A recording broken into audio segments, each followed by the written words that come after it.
Hi, welcome back to another video, or just to a video if you're new here. This is a Bedrock and Java 1.20.30 plus easy, efficient, very affordable flower farm for your worlds in survival, creative, well, any difficulty really. So how it works, this is a 8x8 module and you can expand it to, well, however big or however small you want. It's very simple and basically the same system. All you've got here is a collection chest which collects all of your seeds and flowers, and depending on what biome you have this in, you'll grow different flowers on different things. This can also be used as a bone meal farm if you put the hoppers into a composter. Now, this farm is fully stackable, fully expandable, and we're just going to dive in really quickly, and I'm going to show you how exactly this thing works. So you've got a hopper minecart collection system underneath here, which sucks all the blocks through the ground. And you've got your dispenser in the middle here, which fires the bone wheel, which is then pushed side to side by the pistons, which are powered by this redstone line here, with the same connection to the actual dispenser. So it's all one circuit using very simple, instant sticky piston circuitry with just the flick of a lever, and the whole farm starts running. And to be honest, it is fairly quick, and this farm doesn't actually use water, because if you didn't know, water blocks destroy the grass on grass blocks, which is why we have this collection system underneath. This current size produces about 46,000 items per hour, and as you can see here, there is this one hopper. Now this is an oddity in a even numbered farm. However, if you build this on an odd number, that won't be there. So I would suggest building it on an odd number. The rail layout is a bit difficult to get your head around. It is a bit of a puzzle, but it is worth it getting there, because this is just an amazing farm. I came up with it this morning and it's working really well, and this will actually be going on Shadowcraft as well, by the way, which is a survival series that I run. You can check it out on the rest of the channel, and it's on a playlist with previous episodes. And just for your convenience, I have put a full items list in the description, so you can pause the video now, collect all that, and come back to the video, or possibly even screenshot the description and come back to the video. And I think that's it, to be honest. We're going to get right into it, but before we do, please do like, subscribe, and possibly share this video with your friends.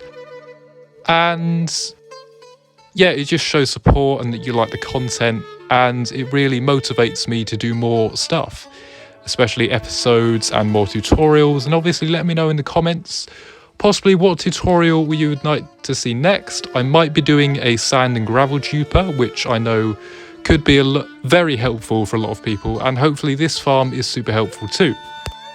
Now, I've just realised I haven't actually showed you what the farm looks like when it's working.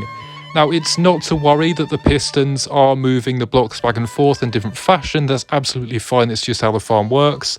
This thing does produce a bit of lag, but it shouldn't be too much. And as long as you turn your back, it should be, well, absolutely fine. Other than that, let's jump right into it.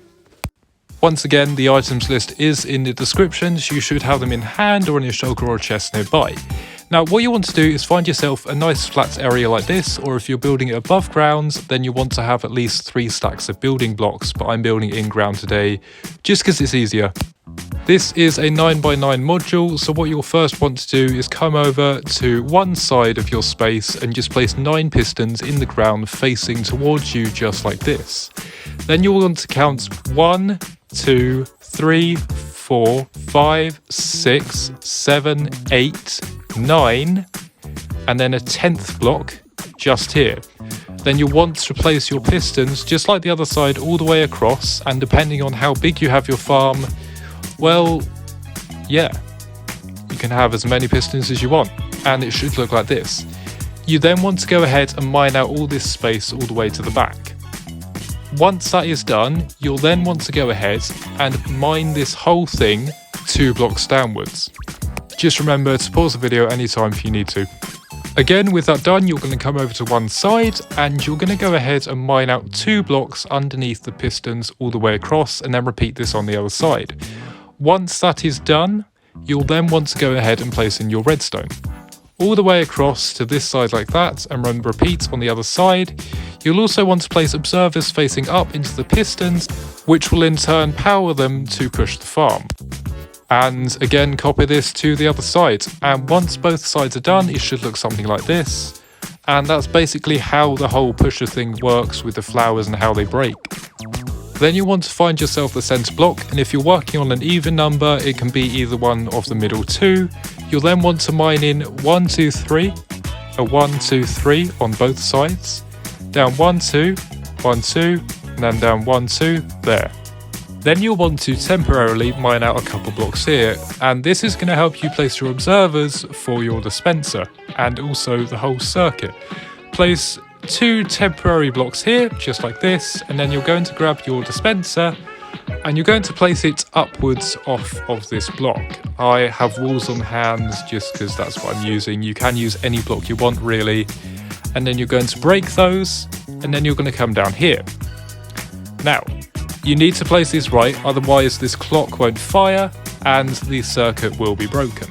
You'll want to place 2 observers like that, break that block temporarily, break that observer and place another one facing up into the dispenser. What you can do now is you can put an item into the dispenser and it should fire out immediately. This is because the clock is working and the observers are continuously detecting each other. Now we'll create an off and on switch quite soon, but for now you can just leave that. You'll then want to go ahead and place these blocks back in just so you can fix up your circuit for later. Next, what you want to do is put a piece of redstone dust here, and then you're going to go ahead and break this block and do the same on the other side. You're then going to break these 2 blocks here as well, and then going to put a repeater going into this block and the same on this side. Very symmetrical farm, is just how it works to be honest. A piece of redstone dust there, again same on this side, dust there, dust here. Now you can pick one of the sides to be the delayed one, because this means that the pistons are going to fire one after the other, not at the same time, which means the platform just won't move. So one of your sides you need to pick. I've picked the left side. You need to put that repeater on 1 tick, which means the pistons on the left will fire slightly more delayed than the ones on the right. Now coming round to any of the 2 sides here, this is what determines the front of your farm. I've chosen this side, and this is how we're going to turn the farm on and off with sticky piston system. You want to mine out these blocks here, and then just pop over the front and mine 3 blocks down, 1 block over. You want to place a sticky piston there, make sure it's 1 block away from the observer so that it can grab it, and then fill in your blocks here. You'll then want to put a redstone dust here, 1 more redstone dust behind that, and then go ahead and place a repeater just behind this. Make sure it's facing into the redstone, otherwise the circuit will be backwards. You want to place a redstone block there and a sticky piston attached to it. This will push the redstone block down, which will grab the observer, and then it will turn your farm on and off, as well as firing the pistons as well. It's all just one big circuit and it works really well. You then want to put a lever here. You want to flick it once, which will grab the observer, which as you can see right now is currently on because the observer beneath hasn't been pulled away yet. Now if we go ahead and flick this should grab the observer, and just coming back to this portion down here, this actually needs to be raised up by 1 block, otherwise the observer won't fire the system, which means your pistons won't move. So all you're going to go ahead and do is just place your redstone dust here. That should fire on and off. You're going to break this piece of redstone dust here and put a repeater going into that block with a piece of redstone dust behind it. And then you're going to set that to 1 tick and a piece of redstone dust there. That should fire that on every 2, just like that, as you can see. And then we're going to go to put a piece of redstone dust there, a repeater here, and then just more redstone dust there. And you should see that they fire one after the other, and it should be absolutely fine. And with that all hooked up, you should see your system firing all together. If you pop over to the dispenser again, you should see that it's firing stuff out. That is all good. That means your system is working.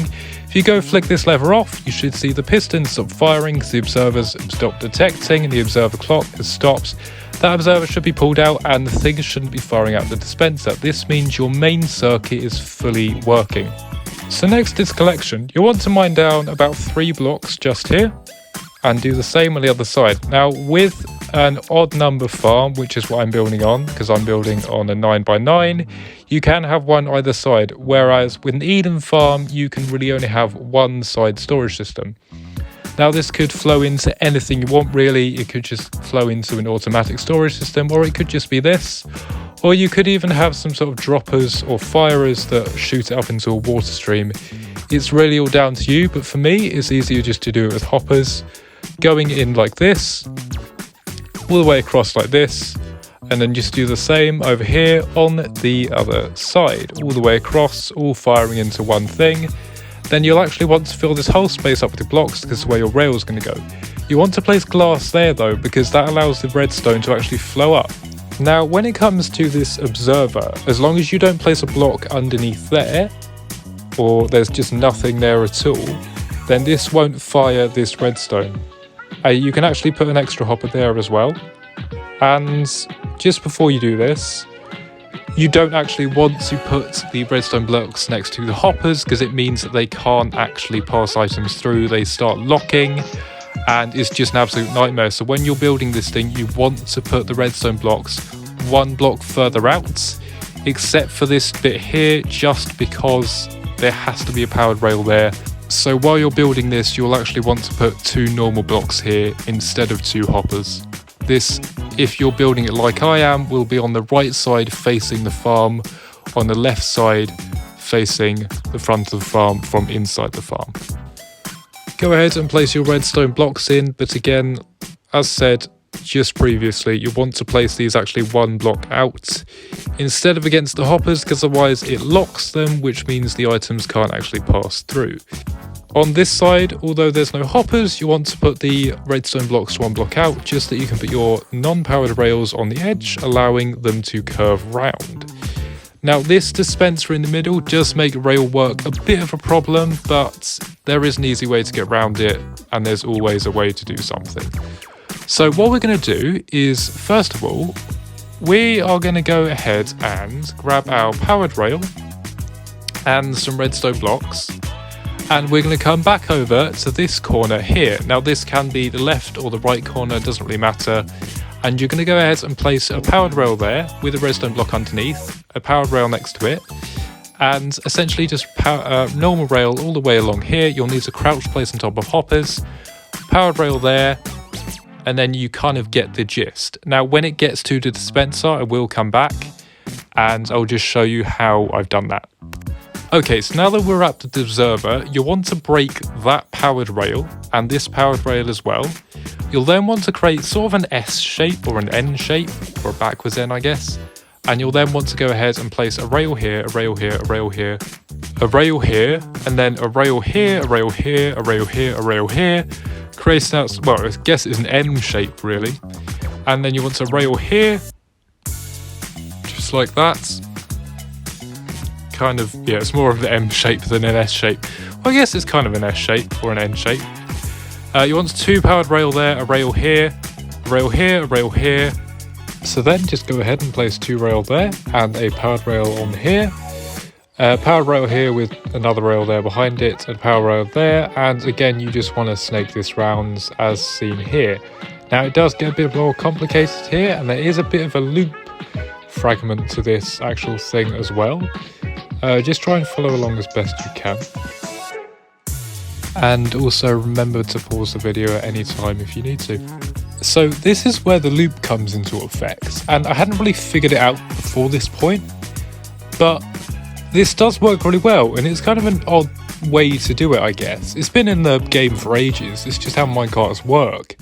But basically, it will go round and connects back onto the rest of the track, and it will just go back and forth, hopefully. So we place our minecart down with a hopper, that should run back and forth. And if you just let it run along the thing, you should see it run all the way back and forth. Just make sure it does it a couple of times as well.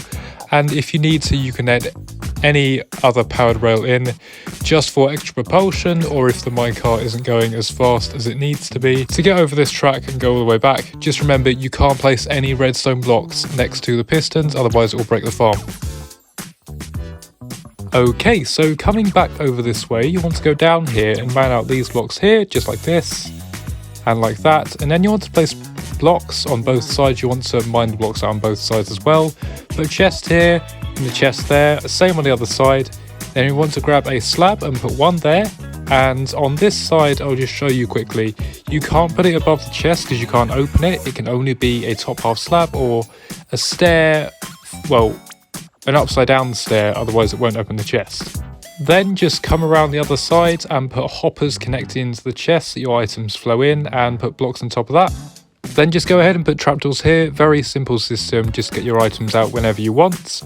Then go for your grass back in and make sure one side is missing a line as well as on top of the dispenser, which you're then going to fill with stacks of bone meal. It doesn't have to be full of bone meal like this, it just works better if you have it like that. And you want probably some kind of bone meal farm just to power this thing, in all honesty. Then you're going to go ahead and put your walls on top just like this. They can go on top of the piston, and this is optional. It keeps all the flowers inside the farms. This can also be fences or any blocks that are technically 1.5 blocks tall, and I only use walls because they look more blocky. Now, something that goes unmentioned that I forgot to say earlier is you need to make sure these repeaters are on the right ticks. This one on the side without a delay needs to be on no ticks, and these ones just need to be left as they are. Then you can fill the grass in back on top, flick this lever, and the whole farm should start working and going. Your item collection system should be in place and you should see it all flowing into the chests. If you flick the lever off, the farm will stop, and well, you can either have it go into a composter, or this could simply be a dye farm. Again, depending on where you build it, meadow, flower forest, different plants are going to grow. And once again, this is fully expandable. You'll just need more resources and more blocks.